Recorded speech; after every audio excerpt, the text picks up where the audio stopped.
Welcome to Women of Ice and Fire, a celebration of the female characters of George R.R. Martin's A Song of Ice and Fire.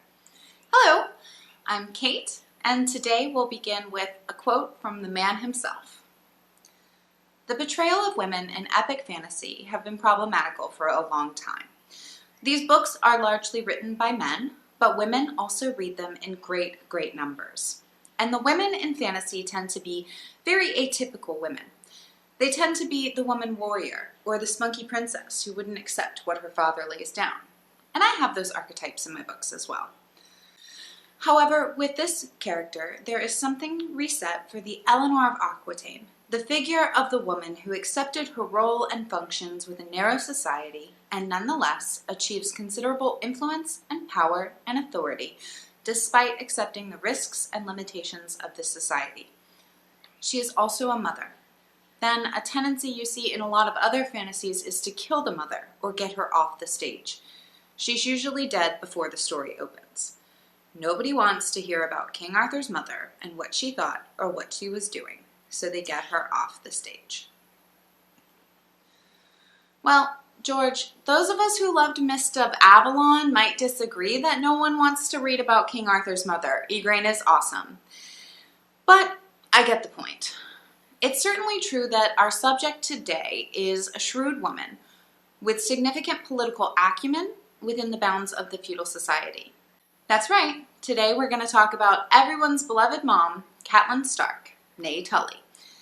Of course, Catelyn is a point of view character, and one that we have a lot of information about, so buckle up.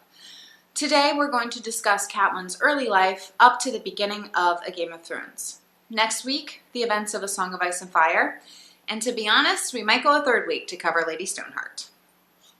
Okay, let's look at one section of that quote again. However, with Catelyn, there is something reset for the Eleanor of Aquitaine, the figure of the woman who accepted her role and functions with a narrow society and nonetheless achieves considerable influence and power and authority despite accepting the risks and limitations of the society. This is actually Catelyn's defining characteristic, to my mind.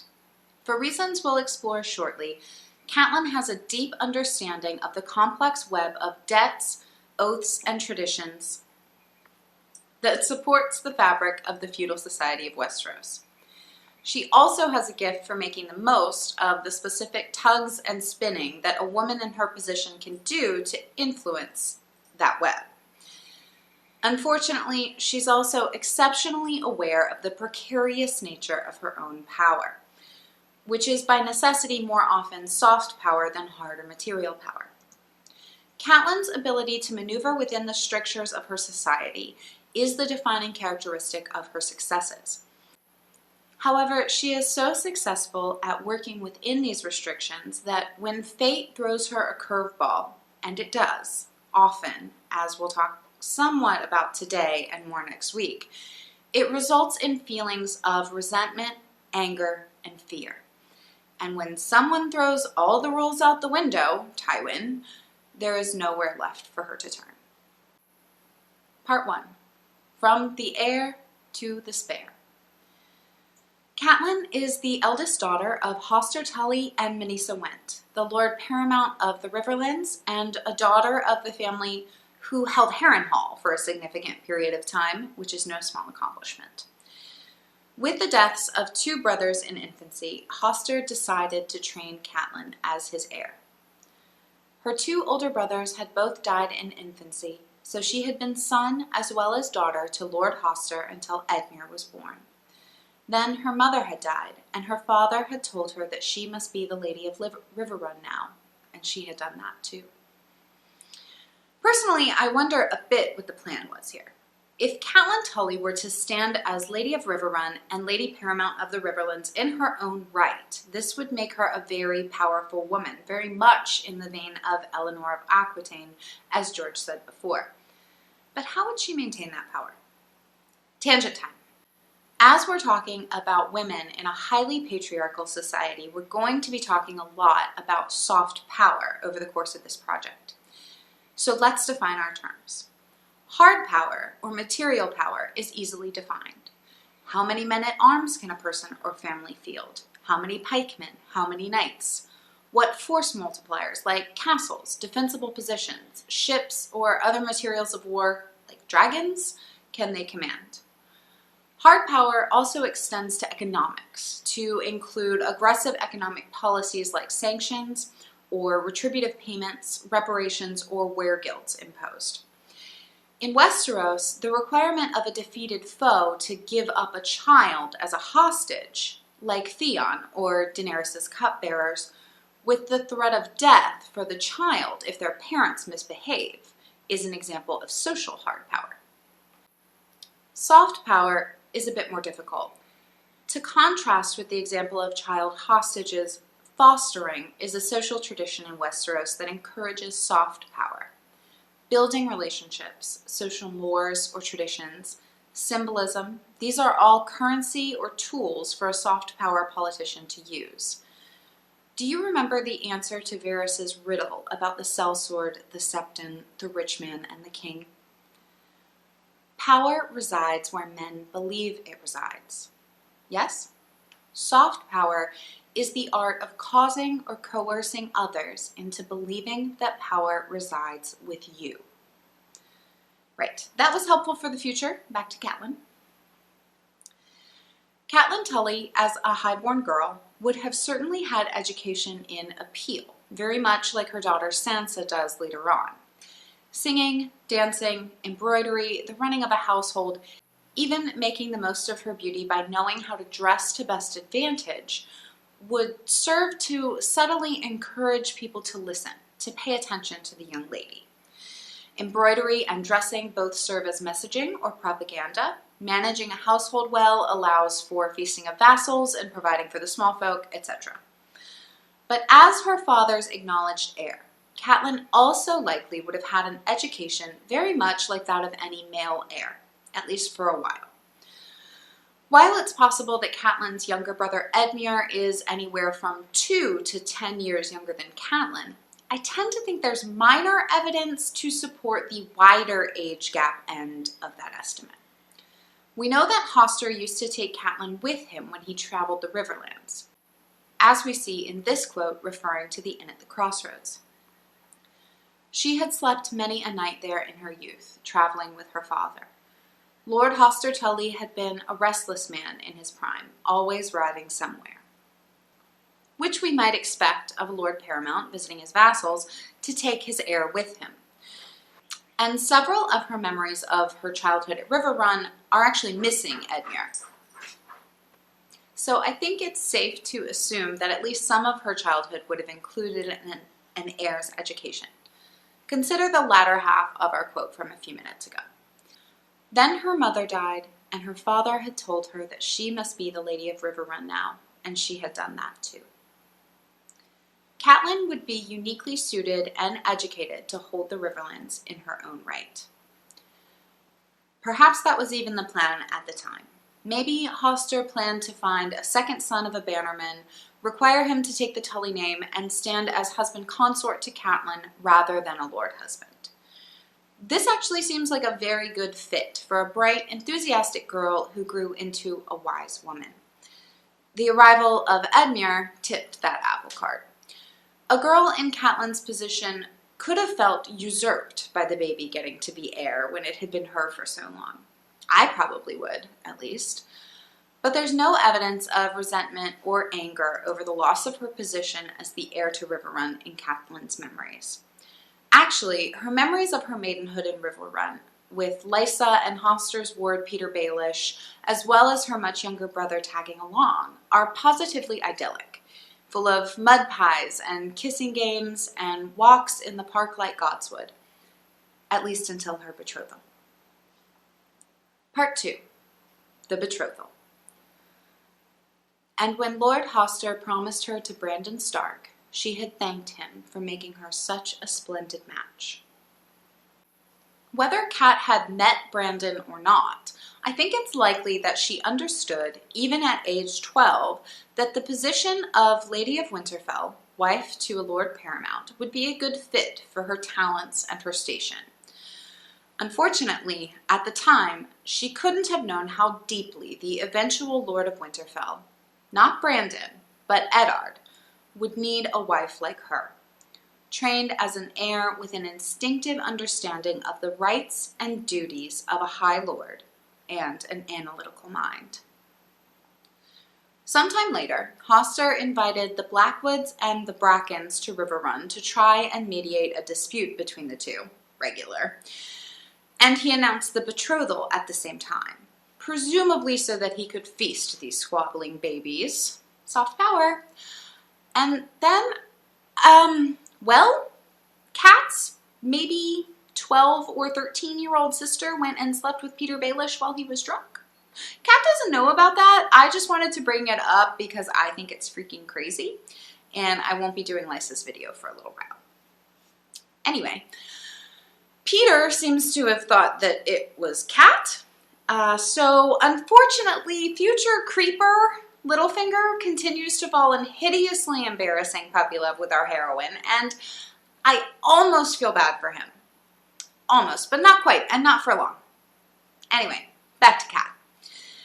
In 282, the year after the tourney at Harrenhal, when Kat is 16 or 17, the date of her marriage is set and Brandon Stark comes to Riverrun. What ensues seems to be the defining event of Peter Baelish's life, and memorable for Catelyn, if not exactly the defining event of her life.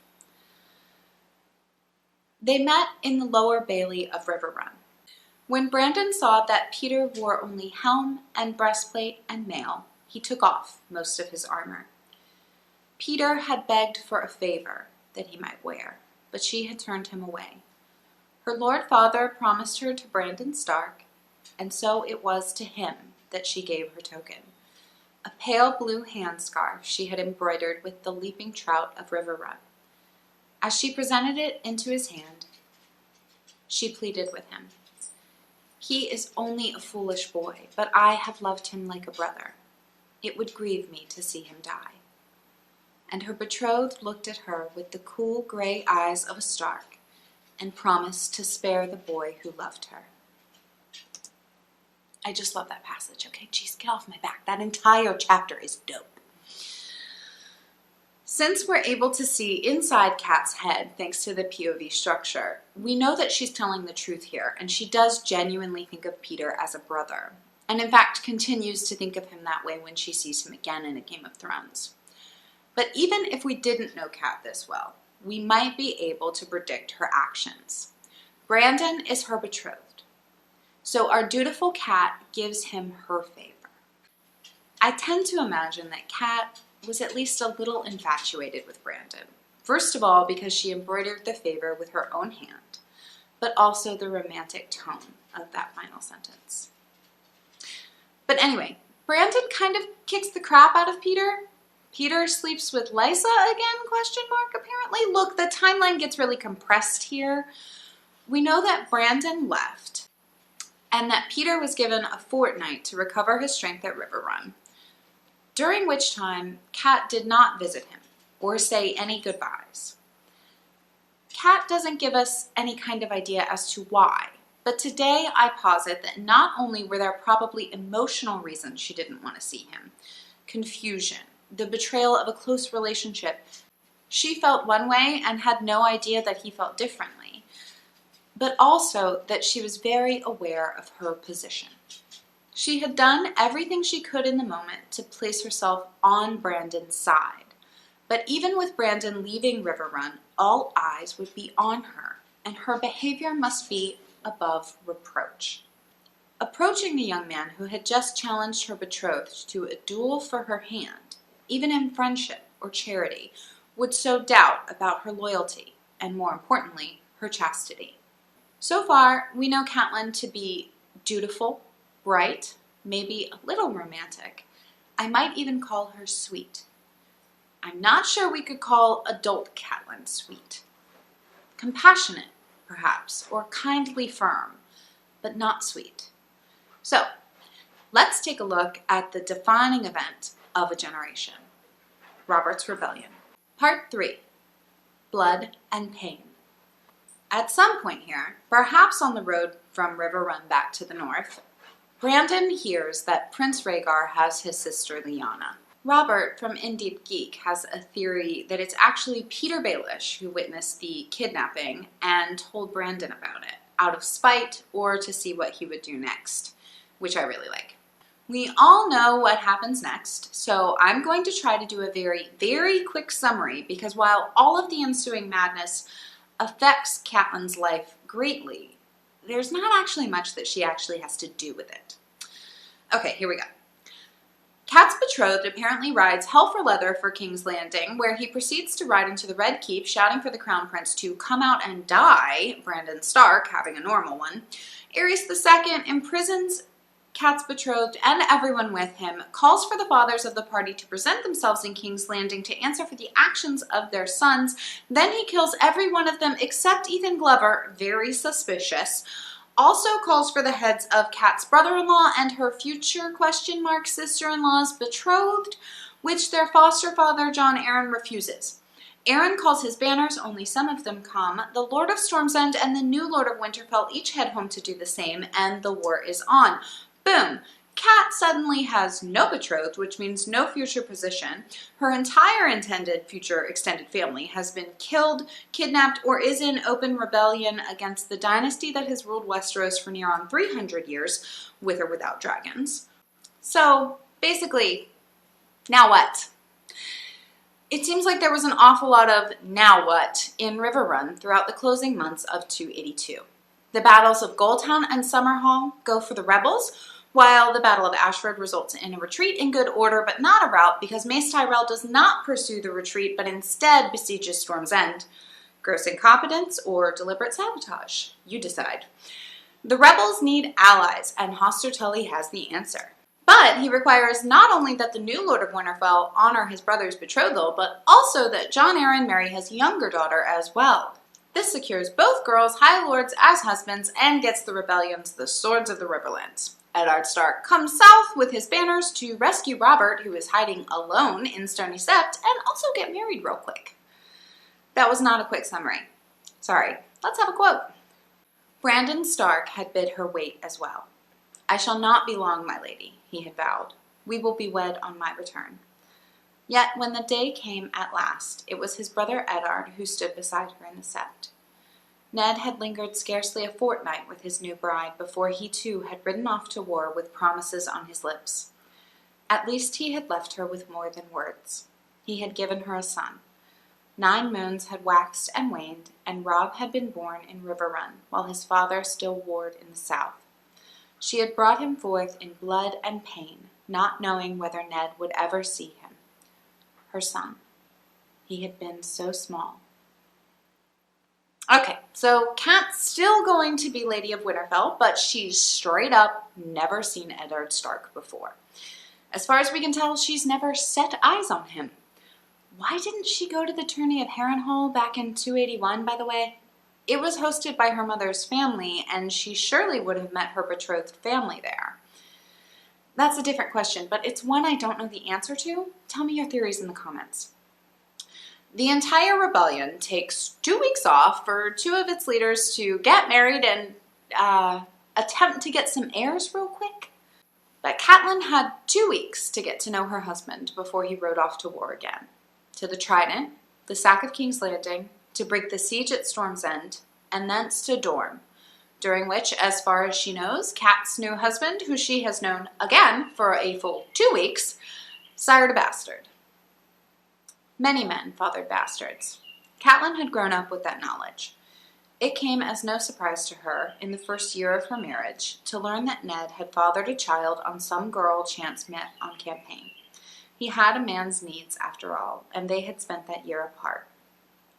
Ned off at war in the south, while she remained safe in her father's castle at River Run. Her thoughts were more of Robb, the infant at her breast, than of the husband she scarcely knew. He was welcome to whatever solace he might find between battles. And if his seed quickened, she expected he would see to the child's needs. He did more than that. The Starks were not like other men. Ned brought his bastard home with him, and called him son for all the north to see.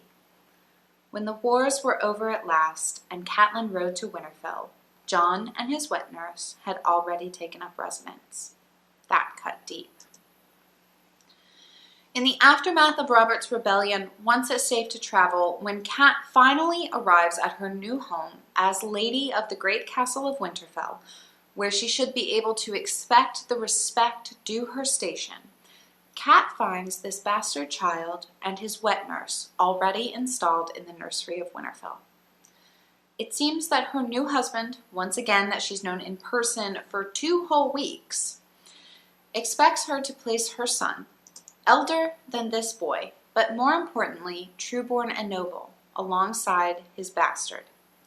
In the South, she would expect her husband to keep his bastard separate from the family proper. This is not only because of the prejudice against bastards, but also because bastards threaten the established order of succession. Blackfires, anyone? Yes, Cat has done her duty by providing an heir on the first go, but she might have doubts about further childbearing. What if she dies, or the babes die, or our girls and Rob dies in a hunting accident, or fighting Ironborn or wildling raiders, or other tragedy? Especially if Benjen Stark has already gone to the wall, there would be little option but for Ned to petition for his bastard to be legitimized. Jon represents the downfall of all of Cat's efforts and her whole family, and he's only a year old. Of course, he's only a year old. Yes, I think that Cat's coldness to Jon is a mistake, one made in anger, fear, and resentment, which might all be more properly directed at Lord Eddard Stark. But even if Cat was angry at him and did resent him, her duties call her to be in close contact with him all the time. And Ned is kind, honorable, compassionate, and concerned for her. He builds her a sept. He rings the bells all day when Sansa is born. And basically, I defy any person married to him not to soften her anger and resentment towards him and eventually fall in love with him. Ned is great. Fight me. The bastard boy couldn't be sent away on her lord husband's orders, but that didn't mean that she had to spend time with him and learn to see him as just a motherless child or to care for him. Perhaps if it had been a smaller household where she couldn't avoid him, Lady Catelyn Stark might have softened towards Jon eventually. But she didn't. Instead, she went about her duties, bore 5 children, and served ably as the Lady of Winterfell for 14 years. Which brings us to the beginning of A Song of Ice and Fire proper in the timeline, which we will talk about next week. Thank you very much for watching. Click like if you liked this video. Click subscribe if you really liked it. Tell all your friends, and I'll see you again soon.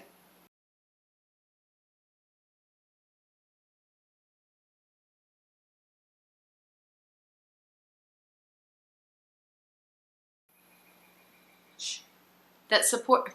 Shut up. That's. The dog is here.